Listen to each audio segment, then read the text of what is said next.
네, 팽팽하게 대치되는 것 같지만 그 사이에 이야기가 오가고 특히 국민들의 이야기를 통해서 여야가 만나고 새로운 길을 또 개척하기도 합니다. 그 이야기들 어떻게 진행되고 있는지 저희가 지금 방송 듣고 계신 여러분들께 생방송으로 전해드립니다. 정치인 피플 시간인데요. 국민의힘 홍석준 의원 나오셨습니다. 어서 오십시오. 예, 안녕하십니까. 예, 더불어민주당 박상혁 의원 나오셨습니다. 안녕하십니까. 예, 안녕하세요. 자, 예산안 처리가 사실은 지금 계속 막혀 있습니다. 뭐 방금도 지금 보도가 나왔는데 진전된 바가 없다 이런 얘기가 나오고 있는데 법인세는 좀 상징적인 면이 있는 것 같고요. 그 외에도 여러 가지 시행령 관련된 예산들이 있습니다. 합의점 찾을 수 있을까요? 가능성부터 먼저 여쭤봐야 될 것 같은데요.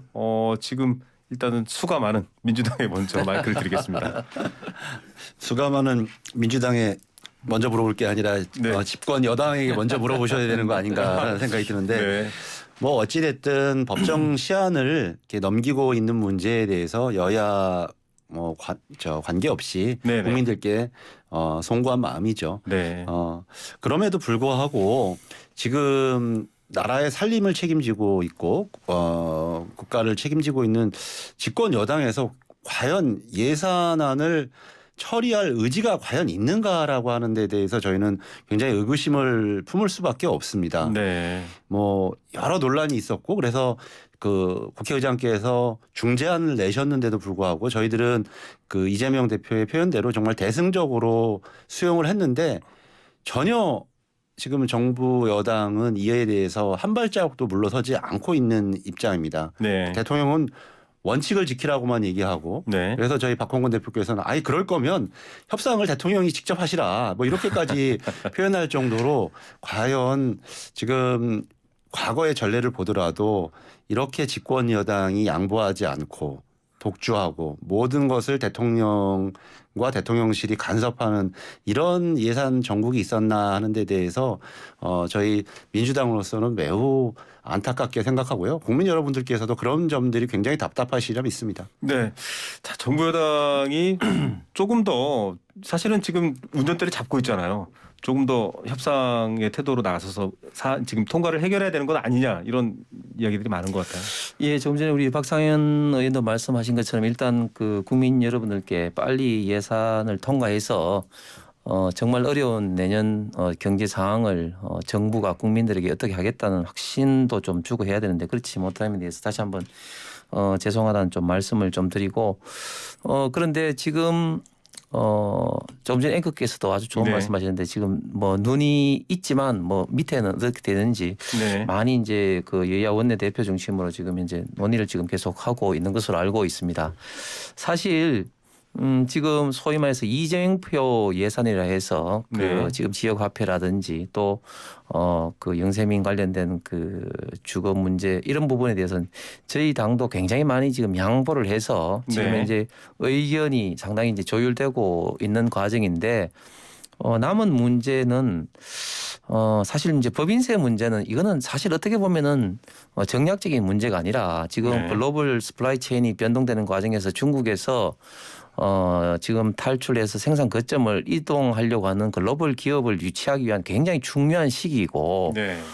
그리고 국회의장 김진표 의장께서도 중재안으로 법인세 3%를 인하하되 2년 유예하자는 그런 안도 이제 말씀을 하셨고 해서 네네.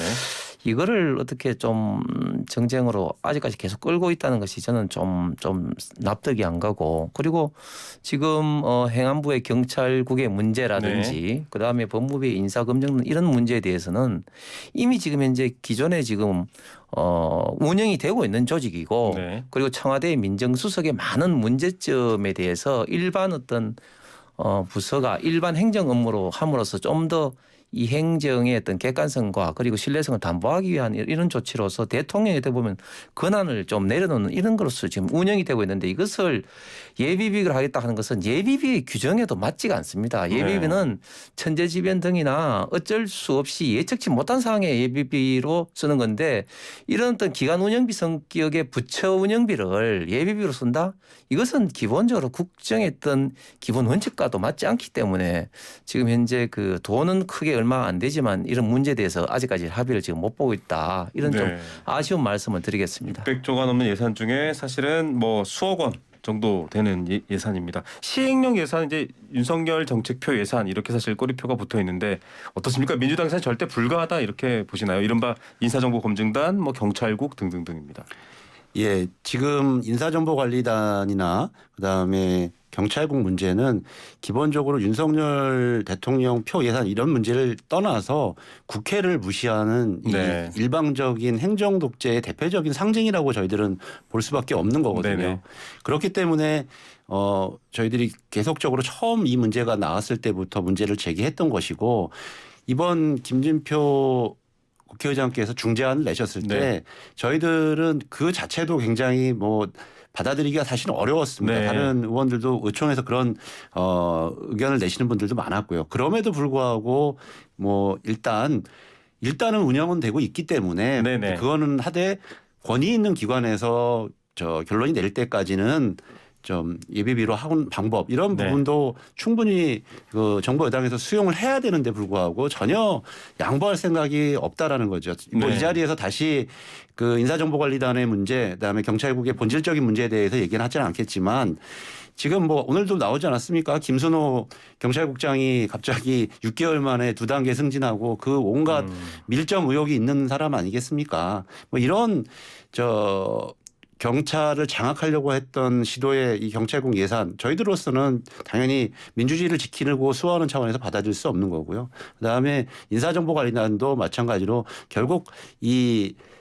권한 자체를 한동훈 장관에게 소통령인 한동훈 장관에게 좀 나눠주는 상징적인 차원이라고 저희들은 이해하고 있고요. 그리고 말씀드렸던 것처럼 법무부의 행정조직법에도 맞지 않는 뭐 거라는 건 이미 여러 차례 지적된 바가 있습니다. 그런 차원에서 저는 정부 여당이 내년도 정말 국가 경제 위기를 생각한다면 빨리 양보를 하고 빨리 먼저 손을 내밀어야 될 때라고 생각합니다. 어떻게 예, 뭐 저도 반론을 이 들어야 문제에 될것 대해서 그렇게 뭐 오래 끌 그런 상황은 아닌데 사실은 이 문제에 대해서는 이제 이미 이제 그 민주당에서도 법적 다툼을 지금 청구한 네. 사항입니다. 그래서 이거는 이제 헌법재판소라든지 사법영역에서 이제 판단할 문제인데 지금 제가 뭐 이게 위법이 아니라는 거는 이 자리에서 굳이 말씀을 드리지 않겠습니다만 어쨌든 이게 문제 제기를 했으면 거기서 만약에 예산이 투입되더라도 네. 그게 받아들여지면은 그 기간에 대해서 완전히 이제 뭐 폐지 내지는 개편하게 되는 겁니다. 그렇기 때문에 이거를 예산하고 연동해서 판단한다는 것은 국회에서 다수당인 민주당에서 어떻게 보면 권한을 지금 이제 남용을 하고 있는 거다. 네. 이걸 예비비로 쓰라 한 건 제가 좀 전에 말씀드린 것처럼 이게 예비비에 지금 현재 성격에 맞지 않는 어떻게 보면 이제 위법을 정부에서 하라는 그런 이야기죠. 그리고 제가 한마디만 조금 더 붙이면 한동훈 장관이 그러면 바뀌면은 한동훈 장관이 바뀌는 거기에 대해서 그러면 뭐라고 이야기할 겁니까? 이 법무부 네. 장관은 어차피 항상 바뀌는 것이고 한동훈 장관을 뭐 소통력 만들기 위해서 그런 것이 아니라 청와대에 어떤 그 대통령이 바뀌더라도 할 수 있는 예를 들면 지금 청와대가 바뀌면 인적 모든 DB가 다 없어지게 됩니다. 네. 그런데 이제 법무부에서 이걸 하게 되면 이걸 일반 행정 업무로 돼서 계속해서 인사 DB가 누적이 되는 거예요. 네. 그렇기 때문에 굉장히 업무가 예를 들면 인사 검증을 하는 데서 효율적으로 진행이 되는 겁니다. 이기 때문에 국가 전체적으로 봐서는 이게 이렇게 저는 장래를 위해서도 가야 된다는 말씀을 좀 드리고 네. 그다음에 알겠습니다. 김선호 국장에 대해서는 좀 전에 우리 박상현 의원님 밀정이라는 표현을 썼는데 지금이 일제 시대입니까? 그분이 그 일제 시대 때 어떤 뭐 고등 어떤 경찰이 해가지고 뭐 밀정으로 뭐 독립군을 그렇게 하는 그런 게 아니지 않습니까? 네. 그렇기 때문에 그런 표현은 좀 부적절하다. 그리고 인사의 문제에 대해서는 그거는 좀 뭐 장관 내지 대통령의 어떤 알겠습니다. 고유 권한이라고 생각합니다. 네. 자, 이 관련해서 사실은 뭐 이제 지금 여당에서 국민의힘 의원들이나 혹은 지도부에서 뭔가를 좀 야당과 협상을 가져가야 되는데 좀 대통령실에서 먼저 좀 선명한 메시지들 앞서 말씀드렸지만 뭐 법인세라든지 원칙에 따라서 처리하라라든지 이런 표현들이 등장하면 조금 또 대통령의 뜻이 어느 정도 밝혀졌기 때문에 협상의 폭이 조금 좁아진 것 아닌가 이렇게 우려하시는 분들도 있습니다. 그 부분은 홍 의원님 어떻게 지금 대통령 청와대에서 나온 메시지는 이제 법인세는 뭐 대통령께서 네네. 어느 정도 이렇게 이야기를 하시는 것 같아요. 네네. 왜냐하면은 경제 5단체라든지 많은 어떤 경제 단체에서 그리고 추경호 기재부 장관이라든지 많은 또 장관들도 지금이 굉장히 법인세 인하를 적기다, 중요한 시기다. 네. 조금 전에 말씀드린 것처럼 글로벌 지금 서플라이 체인에 따른 어떤 글로벌 기업의 투자 위치를 지금 현재 정부에도 지금 요구를 꽤 하는 모양입니다. 그러다 네. 보니까 이제 상대적으로 이 문제에 대해서는 좀 말씀을 하셨고 나머지 문제에 대해서 사실 대통령이 명확하게 이걸 뭐 이렇게 하라 이런 말씀은 없었고 그렇게 또 이때까지 뭐 진행되어 온 사항도 아니고 네. 오히려 아까 말씀드린 순수하게 예산적으로 본다면 민주당에서 주장하시는 그런 어떤 여러 가지 이제 예산에 대해서 그동안 좀 밀고 좀 당긴 것이죠. 그래서 그 문제에 대해서는 저희 당으로서도 지금 정부의 기본적인 방침이 재정 건전화에서 사실은 네. 받아들이기 어려운 그런 사항들도 예를 들면 영세민 어떤 지원 문제는 네. 많았었는데도 상당히 많이 좀 양보와 의견 좀 접근을 봐왔다 이런 말씀을 좀 드리겠습니다. 대통령실의 의견보다는 많이 또 양보하면서 접근하고 있다라고 하는데 또 정치권을 분석하시는 분들은 이렇게 얘기합니다. 아니 어차피 그냥 준예산으로 가도 어차피 문재인 정부 예산이기 때문에 민주당은 좀 가만히 있어도 유리한 것 아니야 이렇게 분석하시는 분들이 있어요. 뭐 최악의 경우 준예산으로 갈 수도 있겠죠. 그러나 지금 뭐 어려운 경제 여건을 감안한다면 준예산보다는 여야가 합의를 해서 또 새로운 경제 상황들이 변화했기 때문에 거기에 맞는 예산을 편성하는 게 당연한 얘기라고 생각합니다. 네. 그런데 홍석준 의원님이나 우리 정부 여당에서 이 법인세 문제를 가지고 얘기를 하시면서 마치 법인세를 감세를 하면 외국에 있는 많은 기업들이 당장이라도 내일이라도 뭔가 투자를 하고 할 것처럼 얘기를 합니다. 이건 과연 예전에도 보면 외국인 직접 투자 얘기를 하면서 또 경제자유구역이라든지 이런 거를 지정할 때 항상 그런 논리를 작용했습니다. 네. 뭐 어마어마한 특혜 경제자유구역을 주면 외국인 직접 투자가 올 거다. 그런데 실제로 그렇지 않았다라는 과거 선례들이 굉장히 많거든요. 지금도 경제자유구역 같은 경우 예를 들어서 외국인 투자가 거의 안 들어옵니다. 네. 그러니까 이런 식으로 국민들을 좀 호도하지 않았으면 저는 좋겠다라는 생각이 들고요. 직접적으로 그냥 103개 대기업인가요? 세금 깎아주고 싶은 것이잖아요. 네. 지금 정부 여당은 오히려 경제 여건에서 어려운 좀 법인세, 그러니까 매출액이 좀 적은 기업들 이런 부분에 대한 감세 문제에 대해서는 저희들도 굉장히 대승적으로 수용하고 함께 하자는데 전혀 관심이 없습니다. 저희들 지금 볼 때 지금 재벌 대기업으로부터 강한 아마 압박을 받고 있는 것 같은데 지금 어려운 것은 재벌 대기업이 아니라 많은 국민들, 자영업자들 이런 부분이라는 점들 다시 한번 정부 여당이 알아줬으면 좋겠습니다. 예. 한마디만 좀 네. 드리겠습니다. 박상현 의원님 말씀을 하셨지만 지금 명확한 통계가 박근혜 정부 때에 비해서 네. 지금 문재인 정부 때 외국인 투자 유치가 반밖에 안 됩니다. 네. 엄청나게 줄었습니다. 그렇다는 건 명확한 팩트고 그다음에 지금 현재 소수의 어떤 그 대기업이라고 하는데 대기업이 투자를 하면 결국은 어떤 계열사 관련된 중소기업까지 영향이 있는 일부 거고 낙수 효과가 그리고 있다. 지금의 법인세가 지금 현재 4단계로 되어 있는 것은 네네. 25% 22% 낮추는 것도 있지만 최하 단계에 있는 법인에 대해서 네. 과세 표준을 높여가지고 중소기업의 혜택을 주고도 하는 그 내용도 있다는 말씀을 드리겠습니다. 네. 노무현 정부 때와 문재인 정부 때는 법인세 최고세율이 25%였고요. 또 이명박 정부 박근혜 정부 때는 22%였는데 그 효과에 대해서도 국민들이 다 기억하고 계실 것 같습니다. 주제를 좀 바꿔보겠습니다. 앞서 저희가 오프닝하면서 유가족들 만난 주호영 원내대표 목소리 또 들려드렸습니다.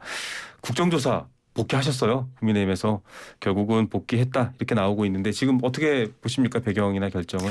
예, 저희들은 지난 세월호라든지 여러 가지 어떤 국가적 재난에 비춰 봤을 때 어느 정도의 어떤 행정에서 철저한 어떤 조사를 거치고 난 다음에 네. 국회가 국정조사를 들어가는 것이 지나친 어떤 정쟁을 방지하고 객관적인 어떤 팩트 파악에 대한 어떤 기초를 가지고 재발 방지를 위한 효율적인 과정이라고 생각을 했습니다. 네. 그리고 또 국정조사 합의를 할 때 원칙을 예산은 처리 이후에 이제 하자는 걸로 되는데 아직까지 그 원칙대로 예산 처리는 안 됐지만 네. 지금 주호영 원내대표가 어제 이제 유가족들과의 어떤 그런 면담을 통해서 네네. 이게 자칫 잘못하면 우리 국민의힘이 국정조사를 뭐 마냥 해피하는 것처럼 특히 또 유가족의 아픔을 마냥 도외시하는 것처럼 그런 어떤 오해를 불러일으켜 전격적으로 합류를 좀 하게 됐고 이제는 정말 이제 여야가 어떤 입장을 떠나서 이런 어떤 국가적 참사를 어떤 정쟁으로 뭐 악용을 한다든지 네. 그리고 여기에 대해서 너무 지나친 2차 가해를 한다든지 이런 언행은 저는 절대적으로 좀 조심해야 된다고 네, 생각합니다. 여기 계신 두 분은 그렇지 않다라는 거 국민들이 잘 알고 계시는데 복귀는 환영하시지만 또 여러 가지 당대표 차원에서 요구도 있었던 걸로 알고 있어요. 예, 어제 우연치 않게 그 주호영 대표하고 유가족들 간담회 하는 장소 옆에서 제가 다른 토론회를 열었습니다. 네네네. 그래서 굉장히 뭐 복도 밖에서 많은 언론인들이 기다리는 것도 봤고 그 무거운 분위기를 밖에서 봤기 때문에 네네. 알 수 있었는데 그 이후에 전격적으로 우리 국민의힘에서 국정조사에 복귀한 것은 너무나 좀 다행스럽다고 생각이 드는데 조금 전에 우리 홍석준 의원님은 안 그러시지만 네네. 우리 국민의힘 일부 지방의원들 네네, 그리고 창원. 또 삼선 중진 의원께서도 최근에 그런 여러 가지 부적절한 말씀을 하신 바가 있습니다. 저는 말씀 그대로 이것은 진상을 정확히 규명해서 국민들의 안전을 책임질 수 있는 방법이 뭔가 그 원인과 대책을 정확히 만드는 게 국정조사의 저는 목적이라고 생각을 하거든요. 저희 민주당에서는 그런 관점에서 계속적으로 좀 철저히 임할 거라고 다시 한번 말씀을 드리겠습니다. 기간은 괜찮나요? 연장 여부는 사실 두 당의 입장이 좀 다를 걸로 알고 있는데요. 근데 뭐 아시는 것처럼 이게 예산안 처리 후에 한다고 했는데 예산안 자체를 굉장히 정부 여당에서 미온적으로 처리하는 것을 보고 많은 분들께서 그런 지적을 하셨습니다. 국정조사 안 하기 위해서 혹시 예산안 저렇게 미루고 있는 거 아니야? 이런 의구심을 품으셨거든요.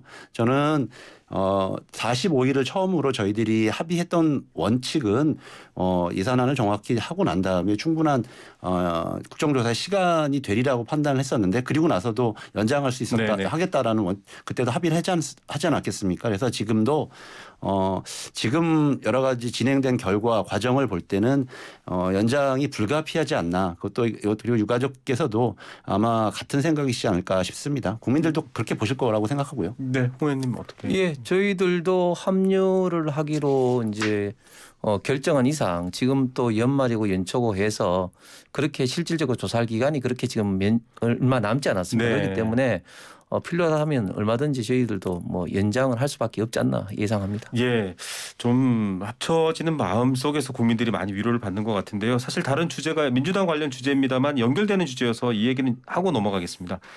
민주당 신현영 의원 의사 출신이시죠. 비례대표신데 닥터카를 탑승한 게 지금 논란이 됐습니다. 그래서 지금 국정조사를 하면서도 이 부분을 국민의힘에서는 굉장히 문제 삼고 계시죠.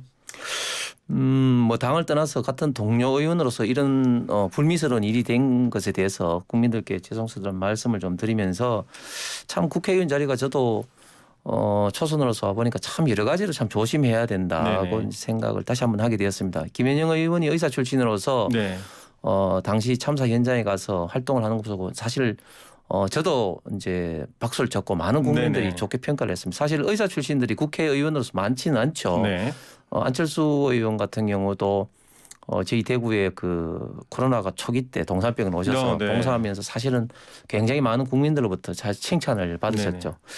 그런데 이제 지금 알고 보니까 이게 굉장히 좀 문제가 심해서 속칭 닥터카 네. DMS라고 하죠. 이 응급 의료 이제 팀 그러니까 응급 이제 의료 관련된 의사 선생님, 간호사 선생님, 그다음에 이제 긴급 구조사 그래서 네. 3명 내지 4명이 이제 그 한 팀으로 움직이는 네네. 차량입니다. 이 차량은 긴급한 사고 때 응급 조치를 할 수 있는 그런 네. 차량입니다. 그렇기 때문에 이런 이태원 참사 같은 경우 진짜 1분 1초가 중요할 때는 언제 도착하느냐가 굉장히 중요한 문제입니다. 이거는 긴급 구조 차량하고 또 다른 문제. 구조 차량은 그냥 병원으로 이송하는데 이것은 그 현장에서 조치를 하는 목적이거든요. 그런데 네.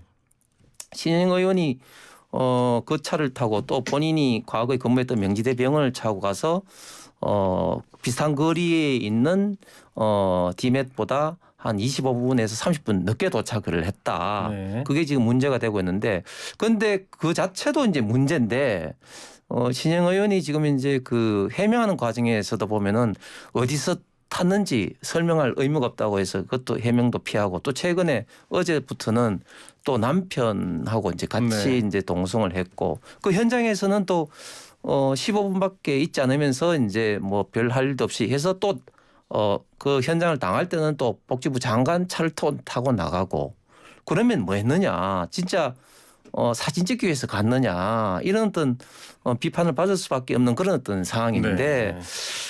이런 사항에 대해서는 지금 신영 의원이 국조특위위원 사퇴는 했지만 네네. 여기 대해서는 좀 더 명확하게 그 진위와 지금 현재 국민들이 궁금해하는 그런 사항에 대해서는 솔직히 진솔하게 사과를 할 필요성이 저는 있다고 생각합니다. 네, 여러 해명들을 사실 내놓았습니다만 지금 뭐 고소 고발까지 또 들어가고 있는 상황인데요. 어떻게 보십니까? 네, 신현영 의원이 과거에도 보면 이렇게 응급한 환자들을 교통수단에서 이렇게 구하고 네, 이런 그런 전례가 미담이 있었죠. 그런 전례가 있었고 또 저희 당의 광주 광산구에 또 의사 출신 의원이 한 명 계시는데 네네. 그분도 그런 비행기 안에서 그런 일례가 있습니다. 그래서 이분들의 어떤 진정성 그리고 또 안철수 의원 과거 코로나 때 얘기를 하셨는데 네. 그런 자체를 저희들은 부정하고 싶지는 않고 그런데 좀 아마 국민들이 보시기에도 그렇고 본인 스스로도 좀 여러 가지 문제에 있어서 좀 자숙할 부분이 있다라 생각을 했기 때문에 아마 이제 국조위원도 사퇴를 네네. 했거든요. 저는 그러니까 이분이 하려고 했던 선한 의도 그리고 보건복지위원으로서 현장에 나가서 상황을 파악하고 응급조치가 필요하다면 하려고 했던 그런 의도와 또는 거기에 수반되어서 다 본인도 챙기지 못했던 네네. 그런 점들은 좀 분리해서 봐야 되지 않을까라는 생각이 들고요. 그래서 그렇더라도 결과적인 책무로 국조위원을 사퇴하고 오히려 자신으로 인해서 이번 국정조사의 본질이 흐려지는 부분에 대해서는 굉장히 본인도 조심스럽고 경계를 하고 있습니다. 그래서 이번 신현영 의원 건과 국정조사를 통해서 진상규명과 책임자 처벌하는 문제를 절대 혼동하거나 해서는 안 되겠다라는 생각이 들고요. 네. 한편으로 이 국회의원들 스스로도 이런 문제들에 대해서 다시 한번 좀 돌아봐야 될 것 같습니다. 저도 네. 변호사를 이제 과거에 하다 보면 지역에서 저한테 법률과 관련된 이렇게 자문을 구하실 때가 있어요. 네네. 그러면 저는 일단 하지 않습니다. 아. 왜냐하면 오히려 그런 부분들이 네. 국회의원이란 공적인 신분과 과거에 네. 변호사라는 직업인으로서의 신분이 오히려 그분들한테는 잘못된 법률적 제안을 드릴 수도 있기 때문에 네. 혼란을 드릴 수도 있기 때문에 항상 그런 부분에 조심스럽거든요. 그래서 다시 한번 이 문제를 통해서 다른 동료 의원들 저뿐만 아니라 많은 부분들도 좀 돌아봐야 할 필요가 있다라는 생각도 듭니다. 네. 박상현 의원이 참 좋은 말씀하셨는데요. 신영 의원이 지금 이제 문제가 뭐냐면 본인이 이제 해명을 하면서 나는 당시에 국회의원 신분이 아니라 의사 신분으로 달려갔다고 네. 이야기를 하는 거예요. 굉장히 그게 잘못된 생각인 거죠. 네. 의사로서 달려가려고 하면은 개인차나 택시를 잡아서 네. 달려가야 됩니다. 그런데 DMET 응급 의료 차량을 타고 가는 것은 이거는 진짜 갑질에다가 제가 말씀드린 것처럼 본인이 아니면 빨리 도착해서 빨리 응급 처치를 할 수 있는 그 인력을 잡아놓은 것입니다. 이기 때문에 잘못됐다는 거죠. 그렇기 알겠습니다. 때문에 국회의원에서 활동을 할 때는 굉장히 진짜 조심해야 된다. 예, 아니 두 분의 말씀을 많은 다른 의원들도 들으셔야 될 것 같고요. 국정조사에는 영향을 받지 말아야 한다라는 두 분의 의견도 많은 분들 동의하실 것 같습니다. 저희가 한 2분 정도 잠시 광고 듣고 와서요. 또 당내외 현안들 여쭤보겠습니다.